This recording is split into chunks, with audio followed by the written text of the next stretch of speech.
दोस्ती का हाथ बढ़ाने के लिए प्रधानमंत्री धीरे से खिड़की खोल रहे हैं, टेलीविजन इंटरव्यू का उपयोग ले रहे हैं। इसके मायने प्रधानमंत्री जी ने हार मान ली है, मान लीजिए आप। क्या नरेंद्र मोदी जी को 2024 के चुनाव की हार सामने दिख रही है?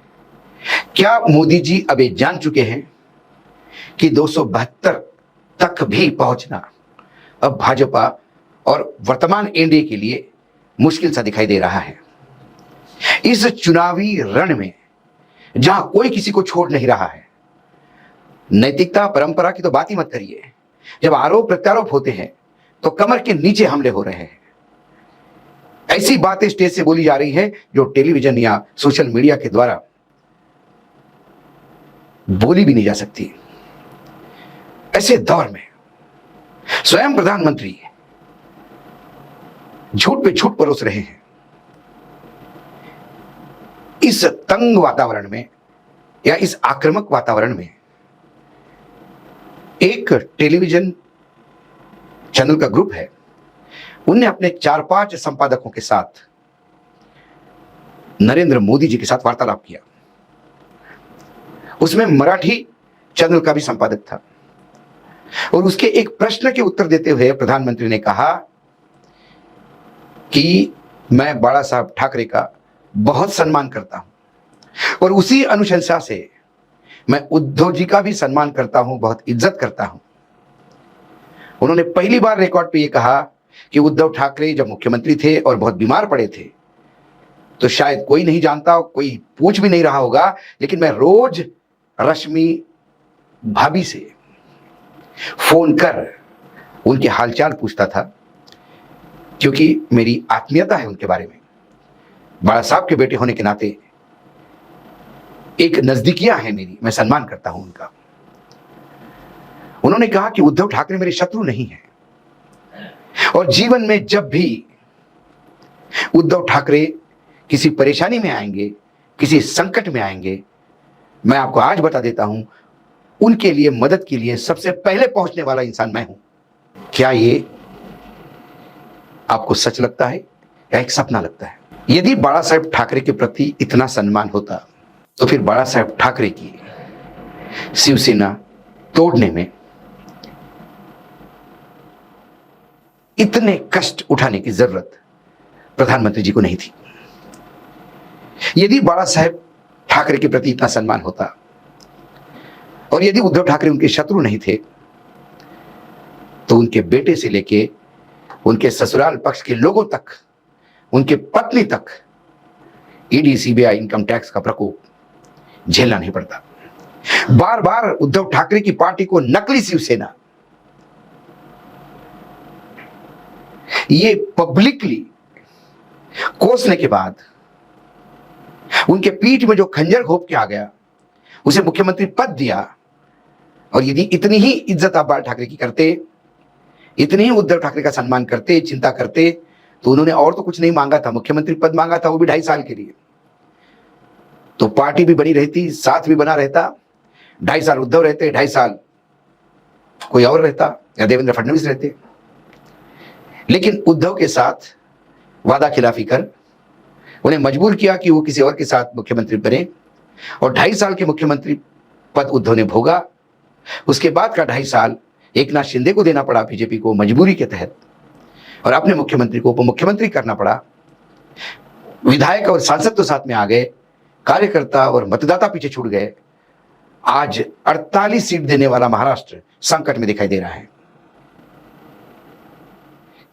भाजपा के 2 नेचुरल अलायंस थे जो भाजपा से सालों से साथ में थे, बिना किसी डिमांड के, क्योंकि विचारधारा एक थी, पंजाब का अकाली दल और महाराष्ट्र का शिवसेना। बुरे अच्छे समय में हमेशा ये दोनों पार्टियों ने भाजपा का साथ दिया और अच्छे खासे तादाद में सीटें लेके आते थे और भाजपा के लिए एक पिलर का काम करते थे। लेकिन 2014 के बाद रणनीति इतनी बदली भाजपा की कि उन्होंने अपने नेचुरल अलाइज को डंप कर दिया और फिर ईडी सीबीआई इनकम टैक्स के गन पॉइंट पे जिनको ले सकते हैं उनको इकट्ठा किया और एक इंडिया गठबंधन से भी बड़ा गठबंधन हमारे पास है ये बताने का प्रयास किया। लेकिन किनके भरोसे 2024 में सत्ता में आएंगे मोदी जी, उन पार्टियों का मैं लेखा जोखा आपको बताता हूं। एनडीए गठबंधन के सदस्यों का थोड़ा नाम और लिस्ट देखिए। भारतीय जनता पार्टी लोकसभा में 290 सीटें, राज्यसभा में 93, सबसे बड़ी पार्टी। उसके बाद एनपीपी, कईयों के नाम आपने सुने नहीं होंगे, इनका लोकसभा में 1 मेंबर है, राज्यसभा में 1 मेंबर है। एजीएसयूपी, 1 लोकसभा में, राज्यसभा में 0। एआईएनआरसी, राज्यसभा लोकसभा 0। एडीएस, अपना दल सोनलाल, 2 लोकसभा में, राज्यसभा में 0। एजीपी, लोकसभा में 0, राज्यसभा में 1। HSPDP, Lok Sabha Rajya Sabha 0। IPFT, Lok Sabha Rajya Sabha 0। JDS, Lok Sabha में 1, राज्यसभा में 1। जेडीयू, लोकसभा में 16, राज्यसभा में 5, यानी बीजेपी के बाद सबसे बड़ा दल जेडीयू। एलजेपीसीआर, 1 लोकसभा, ये जो बिहार का रामविलास पासवान का कुनबा था, तो ये बेटी वाली पार्टी है 1। एमजीपी, गोवा की 0, कहीं कुछ नहीं। एनपीएफ, 1 लोकसभा 1 राज्यसभा। एनसीपी, अजित पवार वाली, 1 लोकसभा 1 राज्यसभा। एनडीपीपी, 1 लोकसभा, राज्यसभा 0। आरएलजेपी, ये पारस वाली पार्टी है रामविलास के भाई की, 5 लोकसभा, बाकी 0। शिवसेना, 13 लोकसभा, बाकी 0, ये शिवसेना एकनाथ शिंदे की है। एसकेएम, 1 लोकसभा, बाकी 0, राज्यसभा 0। टीडीपी, लोकसभा 2, राज्यसभा 0। टीएमपी, दोनों जगह 0। यूडीपी, लोकसभा राज्यसभा 0। यूपीएलएल, लोकसभा 0, राज्यसभा 1। फिर MMK, TMMK, BJDS, GNLP, HLP, HAM, JSS, JSP, KKC, NP, PJP, Lok Sabha Rajya Sabha 0। उसके बाद PMK, Lok Sabha 0, Rajya Sabha 1। PNK 0। RLD, Lok Sabha 0, Rajya Sabha 1। RLM 0, दोनों जगह। आरएसपी, दोनों जगह 0। आरपीआईए 1, राज्यसभा लोकसभा 0। एसबीएसपी, दोनों जगह 0। टीएमसीएम, लोकसभा 0, राज्यसभा 1। कुल मिला के 342 लोकसभा में, 543 में से, और 245 में से 121 राज्यसभा में। ये परफॉर्मेंस है एनडीए गठबंधन का। क्या आपको लगता है कि 50-60 सीटें कम पड़ गई तो ये कुनबा नरेंद्र मोदी जी को 272 तक पहुंचाएगा? इसमें जो सबसे बड़ा दल है जनता दल यूनाइटेड, वो बिहार में खुद फंसा है बीजेपी के साथ, अपने आप को कोस रहा है बीजेपी के साथ। क्यों गया? क्योंकि उनके 16 में से 6 भी मुश्किल लग रहे हैं। रामविलास पासवान का जो भाई वाला पारस वाला कुनबा था, वो तो रास्ते पे आ गया, उनको तो निकाल ही दिया, उनको तो कोई सीट भी नहीं दी। बेटा जो 1 लोकसभा थी, 5 लोकसभा पा गया, उसमें से कितना लाता है उसको भी पता नहीं। उसके बाद बड़ी पार्टी है शिवसेना, जिनके 13 सीट थे लोकसभा में, उनमें से एकनाथ शिंदे अपने बेटे को भी बचा ले तो बहुत बड़ी बात है। अब जब जेडीयू 16 नहीं ला पाएगी, शिवसेना 13 नहीं ला पाएगी, रामविलास पासवान का कुनबा 5 नहीं ला पाएगी, ये बड़ी सीटें हैं, बाकी तो सब 1-0, 2-0, 0-0, 0 पे है। तो इनके भरोसे काम कैसे चलेगा? इसलिए चाहे दुनिया जाने न जाने, प्रधानमंत्री जी जानते हैं कि 2024 के नतीजे क्या हो सकते हैं। इसलिए एकाएक उद्धव के प्रति प्रेम जग गया। क्या बीजेपी ने या एनडीए गठबंधन के महल की एक खिड़की प्रधानमंत्री ने धीरे से खोल दी शिवसेना के लिए, और 4 जून तक वहां रेड कार्पेट बिछेगी?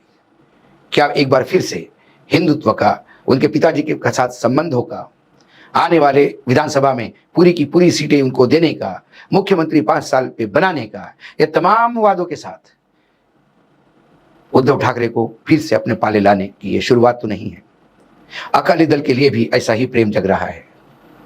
अब एक बात तो वर्तमान बीजेपी के नेतृत्व को समझ में आ गई कि उनके जो सीनियर थे, अटल जी, अडवाणी जी, कुछ अब ठाकरे, प्रमोद महाजन, इन्होंने जिन जिन राजनीतिक दलों के साथ जो संबंध रखे थे, वो संबंधों की नींव इतनी पक्की थी कि आज भी दुश्मनी करने के बाद भी दोस्ती का हाथ बढ़ाने के लिए प्रधानमंत्री धीरे से खिड़की खोल रहे हैं, टेलीविजन इंटरव्यू का उपयोग ले रहे हैं। इसके मायने प्रधानमंत्री जी ने हार मान ली है, मान लीजिए आप। नहीं तो जिस कड़े तेवर के साथ उद्धव ठाकरे को निपटाने का प्रयास किया गया, उनके बेटे को हत्या के केस में, तो बाकी तमाम ईडी से लेकर सीबीआई से रगड़ दिया गया, पार्टी तोड़ दी गई। ऐसे उद्धव ठाकरे के प्रति एकाएक फूलों की वर्षा होना प्रधानमंत्री जी के मुंह से, ये इसी बात का द्योतक है कि 4 जून में जो वो सीन देख रहे हैं वो भयावह है। इसीलिए अपने पुराने कुकर्मों से स्वयं मोदी जी हिट होते हुए दिखाई दे रहे हैं, और उस हिट होने की जो तकलीफ है वो उद्धव के प्रति प्रेम उमाड़ते हुए या प्रेम दिखाते हुए मोदी जी दिख रहे हैं।